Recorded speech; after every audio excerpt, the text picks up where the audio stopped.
महत्वाच्या बातम्या. प्रायोजक जगन्नाथ गंगाराम पेडणेकर ज्वेलर्स. एक सुवर्णमय परंपरा.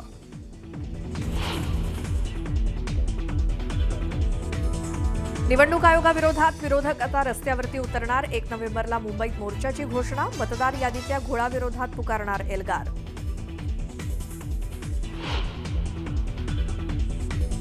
मतदार यादी पूर्णपणे स्वच्छ होत नाही.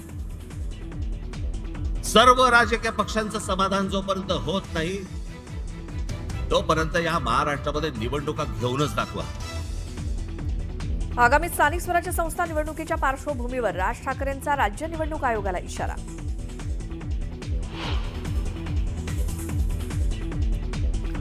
पुण्याच्या शनिवार वाड्यामध्ये नमाज पठणाचा आरोप. खासदार मेधा कुलकर्णींसह हिंदू संघटना आक्रमक. गोमूत्र शिंपडत जागेचं शुद्धीकरण करत फडकावला भगवा.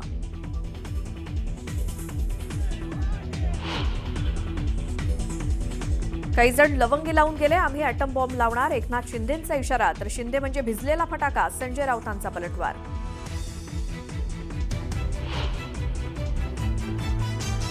डिसेंबरच्या पहिल्या आठवड्यापासून स्थानिक स्वराज्य संस्थांच्या निवडणुकांचा धूमधडाका. नोव्हेंबरच्या सुरुवातीला निवडणुका जाहीर होण्याची शक्यता.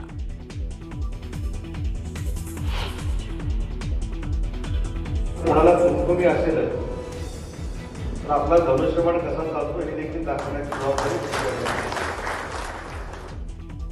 आगामी निवडणुकांच्या पार्श्वभूमीवर थोपटले दंड. उदय सामंतांचा बोलण्याचा रोख तटकरेंकडे असल्याची चर्चा. 3 कोटींची ती डिफेंडर कार आमदार गायकवाड यांची नाही तर माझी. बुलढाण्यातील उद्योजक निलेश ढवळेंकडनं खुलासा.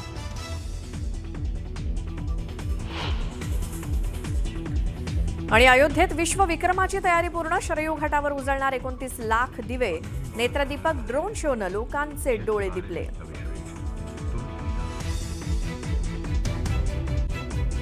वेगवान आढावा. मुंबईमध्ये 1 नोव्हेंबरला निवडणूक आयोगाविरोधात सर्वपक्षीय मोर्चा काढला जाणार आहे. या मोर्चामध्ये शरद पवार, राज ठाकरे, काँग्रेसचे ज्येष्ठ नेते सहभागी होणार असल्याचं संजय राऊतांनी सांगितलंय. निवडणूक आयोगाच्या प्रमुखांशी चर्चा केल्यानंतर समाधानकारक उत्तर मिळालं नसल्याचं जयंत पाटील म्हणाले. निवडणूक आयोगानं चुका सुधारण्याची तयारी करायला हवी असंही ते म्हणाले. केवळ लोकांनाच नाही तर आमदारांना देखील माहिती आहे की निवडणुकीमध्ये मतदार कसे वाढले असं वक्तव्य मनसे नेते बाळा नांदगावकरांनी केलं. तर जिल्हाधिकारी कार्यालयामध्ये मतदार याद्या तपासणीचे आदेश दिल्याचं त्यांनी सांगितलंय. मतदानाचा अधिकार हिरावून घेण्याचा प्रयत्न सुरू आहे असं वक्तव्य सचिन सावंतांनी केलं. राज्य निवडणूक आयोगानं विरोधी पक्षाला किंमत दिली नसल्याचा आरोपही त्यांनी केला. महाराष्ट्रामध्ये मतचोरी झाल्याचा आरोप महादेव जानकरांनी केला. माझ्या स्वतःच्या अक्कलकोट इथल्या उमेदवाराला स्वतःच्या गावात 0 मतदान झालं असल्याचं ते म्हणाले.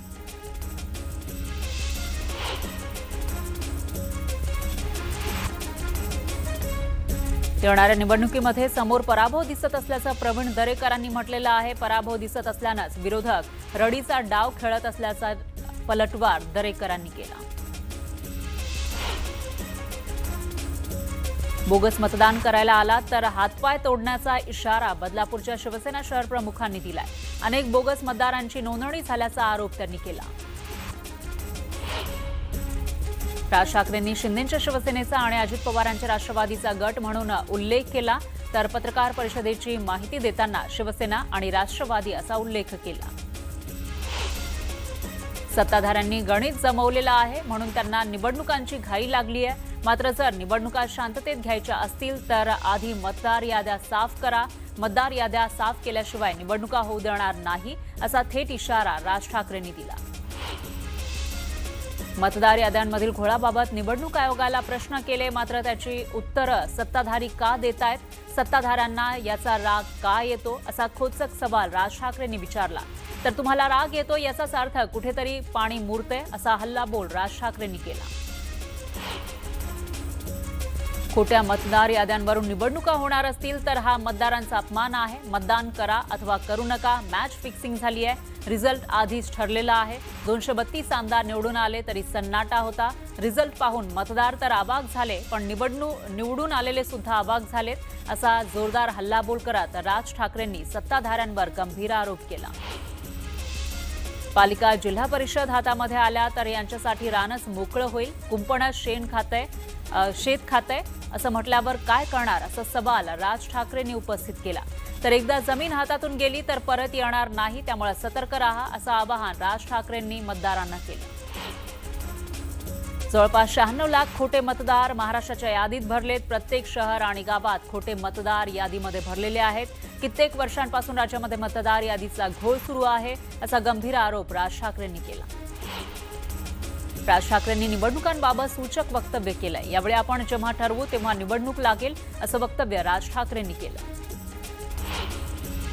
ठाकरे ब्रँड हा कसला ब्रँड? एकाचं डिपॉझिट गेलं आणि एकाची निवडणुकीमध्ये इज्जत गेली अशी टीका किरीट सोमय्या यांनी केली. तर लोकसभेमध्ये 2024 मध्ये उद्धव ठाकरेंनी फसवणूक केली म्हणून लोकांनी त्यांना मतदान केलं नसल्याचा घणाघात त्यांनी केला. कोणाला खुमखुमी असेल तर आपला धनुष्यबाण कसा चालतो हे दाखवून देऊ. शिवसेनेचे नेते उदय सामंत यांनी हे वक्तव्य केलं. पूरग्रस्त शेतकऱ्यांना दिवाळीपूर्वी मदत करण्याची घोषणा फसवी असल्याचं वक्तव्य आमदार कैलास पाटील यांनी केलं. सरकारनं तातडीनं शेतकऱ्यांना मदत करण्याची मागणीही त्यांनी केली. रवींद्र धंगेकर यांच्या अडचणी वाढण्याची शक्यता आहे. धंगेकरांविरोधात समीर पाटलांकडून कोर्टात याचिका दाखल करण्यात आली आहे. राजकीय स्वार्थापोटी माझ्या व्यावसायिक आणि व्यक्तिगत नुकसान झाल्याचा आरोप त्यांनी केला आहे. यापूर्वीही समीर पाटलांनी रवींद्र धंगेकर यांना 50 कोटींच्या मानहानीच्या दाव्याची नोटीस पाठवली होती. शेती व्यवसायातही AI तंत्रज्ञानाचा वापर करण्याचं आवाहन शरद पवारांनी केलं. अहिल्यानगर इथल्या अंबिका विद्यालयातील नूतन इमारतीच्या उद्घाटन सोहळ्यात त्यांनी हे वक्तव्य केलं. शरद पवार गटानं काळी दिवाळी साजरी करत भीक मांगो आंदोलन केलं. यावर गोगावलेंनी टीका केली.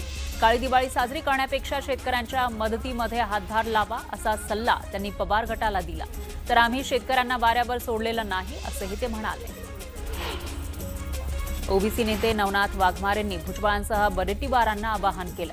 भुजबळ आणि वडेट्टीवार यांच्यातच वाद होत असतील तर ओबीसींनी कोणाकडे पाहायचं असा सवाल त्यांनी केला. तर मागच्या कुरघोड्या काढण्यात वेळ घालू नका, सर्वांनी एकत्र येऊन लढा देऊयात असं आवाहन त्यांनी केलं.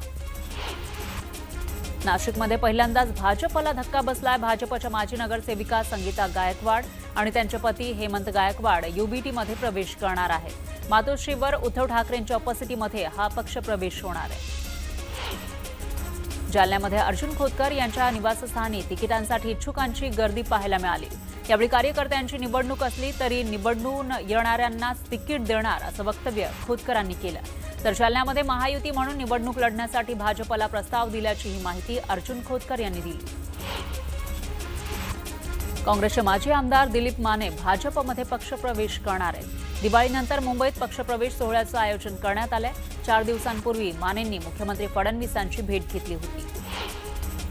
अंबरनाथमध्ये धर्मवीर आनंद दिघे नाट्यगृहाचं लोकार्पण उपमुख्यमंत्री एकनाथ शिंदेंच्या हस्ते पार पडलं.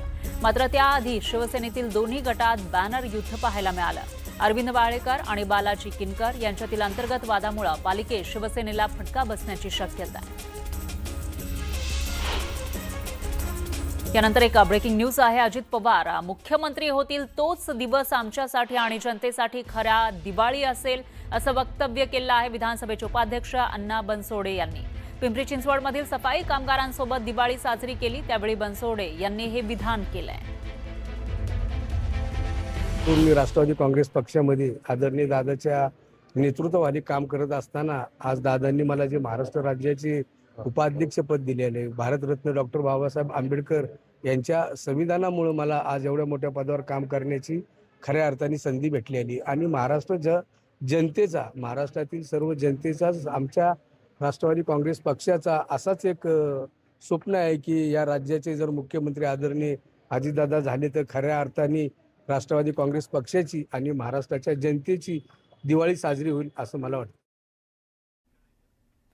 पाहुयात पुढची बातमी. जळगावच्या सुवर्णनगरीमध्ये धनत्रयोदशीच्या दिवशी तब्बल 50 कोटींची उलाढाल झाली आहे. दिवाळीच्या पार्श्वभूमीवर सोन्या चांदीच्या दरात विक्रमी वाढ झाली असली तरी खरेदीसाठी ग्राहकांची तोबा गर्दी दिसून आली. 50 कोटींची ही उलाढाल आतापर्यंतची सर्वाधिक ठरली आहे. गेल्या वर्षी सोन्याचा दर 80,000 रुपये प्रति तोळा होता, तर यंदा हा दर 1,31,000 पोहोचलाय. सोन्याच्या दरामध्ये तब्बल 51,000 रुपयांची वाढ झाली आहे. तर या विक्रमी दरवाढीनंतर सुद्धा ग्राहकांनी खरेदीला उत्स्फूर्त प्रतिसाद दिला. अनेकांनी सोन्याचे दागिने, नाणी तसंच चांदीच्या वस्तूंची मोठ्या प्रमाणावर खरेदी केली. मागच्या वर्षाच्या तुलनेत यावर्षी सोन्याचे भाव 52,000 रुपयाने वाढले होते, पण ग्राहकांचा उत्साह तेवढाच होता. जो उत्साह 80,000च्या भावावरती होता, तोच उत्साह काही ग्राहकांनी 1,32,000 दाखवला. जळगाव जिल्ह्यात जवळजवळ 50 कोटीच्या वरती उलाढाल झालेली आहे. आणि सोबतच जे आता येणारा लक्ष्मीपूजनचे दिवस बाकी आहे, भाऊबीज बाकी आहे, तेव्हाही सोनं चांदीची चांगली विक्री व्हायची शक्यता आहे. यानंतर पुन्हा घेऊयात गावाकडच्या बातम्यांचा वेगवान आढावा. हिंगोलीमध्ये दिवाळीनिमित्त बाजारपेठ सजली, मात्र बाजारामध्ये नागरिकांची गर्दी कमी दिसतीये. शेतकऱ्यांना नापिकी झालेली आहे, त्यामुळे बाजारावर सावट निर्माण झालंय. पिंपरी चिंचवडमधील 7 फाउंडेशननं अंध कुटुंबियांसोबत दिवाळी साजरी केली. अंध बांधवांचं नातं मानवतेच्या प्रकाशाशी जोडलं जावं, या जाणीवेतून हा उपक्रम घेतला जातोय, अशा भावना यावेळी आयोजकांनी व्यक्त केल्या. सिंधुदुर्गच्या सावंतवाडीमधील उपरलकर स्मशानभूमीमध्ये दिवाळी साजरी करण्याची अनोखी परंपरा आहे. आकाश दिव्यांसह स्मशानभूमीला विद्युत रोषणाई करण्यात आली.